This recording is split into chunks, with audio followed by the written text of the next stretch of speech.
So later on you can go quote my lines to your people and folk. And they say, dang, that boy be spitting that pressure. And he be smoking that pressure. And he's smart as a professor. Yes sir, 25 lighters on dresser. Pound of that pressure, sitting right next to a book and a gun. Valor the bullet, you better use one. This will be good for you and me as we go through what is going to be an ever-evolving process of me learning how to podcast. So let's do this.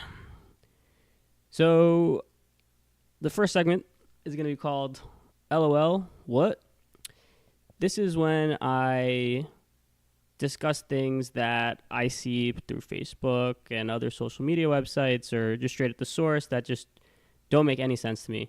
And generally, since I'm trying to create my own version of the broadcast media, I don't generally like to try to amplify things that I disagree with. But I'm choosing to focus on this New York Times article titled The End of Identity Liberalism because it introduces some new concepts that I wasn't familiar with. And, you know, pretty much only like the New York Times can do, they present something I agree with, ending identity liberalism or identity politics at all, and they manage to frame it in a way that I don't like at all and is frankly troubling. So let's just dive into it. In the beginning of this New York Times article, they talk about they say such a liberalism would concentrate on widening its base by appealing to Americans as Americans and emphasizing the issues that affect the vast majority of them. So basically, the argument is that identity politics isn't working, and identity liberalism, they're saying, is when you kind of faction off into whatever type of identity you're addressing yourself as. So if it's a transgender issue, identifying as transgender, black versus white, woman versus man. And so they're saying, listen, this isn't working. It's not politically powerful anymore. And, we need to look something else.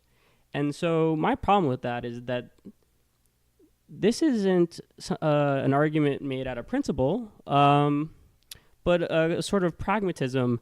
But it's really reactionary. It's not. There's nothing kind of foundational around it, and so it's easy to kind of pick it apart. So, going on into the article, they talk about this concept of pre-identity liberalism.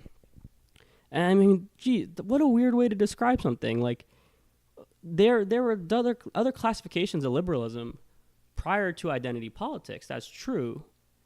But to start to create this vision of the future of liberalism by defining it according to something it's not anymore and referencing something before it but not explaining what was before it is kind of misleading and weird.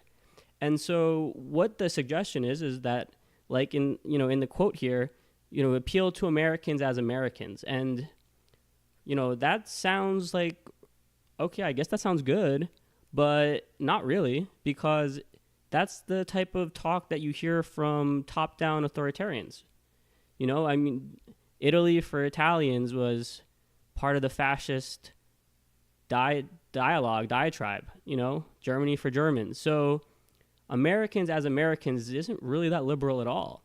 And so if we're talking about, well, what came before identity liberalism, I would have hoped that the New York Times would have done a little bit of research and found out there's this thing called classical liberalism. And even in the name of it, you can tell that it came before. It's kind of an old school liberalism. And in it, there isn't a focus on identifying so much as a nationality, because I don't know if you know this, but kind of a national focus is a relatively recent thing. And in fact, that's a big thing that people need to start thinking about, is that our focus on national everything, national media, national politics, national celebrities is an artifact that hasn't been around for a long time. I mean, prior to that, people had a lot of state identity and they had community identity, and all these institutions that used to be around that were really important in those regards are either gone or not quite as important as they used to be. And I think that's a big problem. So getting back to classical liberalism, it's like Coca-Cola, classic Coke. It's really great. And it's great because it's simple. It focuses on individuals, focuses on humans, and it emphasizes their personal freedom. And so the arguments that are put forth in this article in the New York Times about why identity politics, isn't really working or isn't that great are true But as a system architect, I can tell you the problem is a systemic one. It's a problem of structure. Focusing on the rights of a group of people is going to be less flexible, less accommodating to all the different types of people than just focusing on the freedoms of individuals. So it's an unnecessary classification, unnecessary complication of what is otherwise a simple concept, a simple system. If you have a system that says, listen, no matter who you are, you're going to be respected, your rights are respected, conversation's over. You say, well, what about blacks? Are they individuals? Great, they have rights. What about gays? What about transgender people? What about immigrants? Are they people?